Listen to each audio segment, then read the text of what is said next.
Mit navn er Jens Slagter. Jeg er den stolte indehaver af Slagteren ved Kultorvet i København. Vi følger jo ikke trends ved Slagteren ved Kultorvet. Vi skaber trends. Vi har kæmpet for økologi i 25 år. Det er den hotteste trend lige nu. Vores kunder, de laver rent faktisk mad. De er utrolig kredsende. Det er derfor, de er vores kunder. Vi er specialister hos os. Det er her, de kan få det absolut bedste kød. Forbrugerne, de har jo smiley-ordningen at holde sig til. Men i min verden, der er den slet ikke god nok. Man skal sætte sine egne standarder. Man skal, fordi det bliver tilladt at putte nitrit i økologi, skal man sgu ikke komme med nitrit i økologi. Der er ikke noget nyt i det her.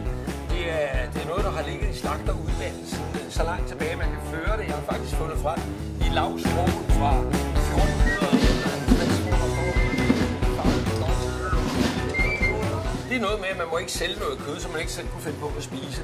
Fødevaresikkerhed er jo også debatten om GMO i naturen. Vi har for de her superplanter ind, der overtager vores fauna, og forbrugerne de får ikke engang en chance for at vælge det fra, hvis de vil. Og det synes jeg er en vigtig debat at få ind i fødevaresikkerheden. Der kunne man måske godt tage nogle af de gamle traditioner op. Innovation med tradition. Et koncept, vi har rigtig meget glæde af. Vi holder fast i de gamle traditioner, men vi tænker nyt hele tiden. Så længe man har hold i de gamle traditioner, så kommer man ikke ud over slagterkonceptet, som er meget, meget vigtigt for os.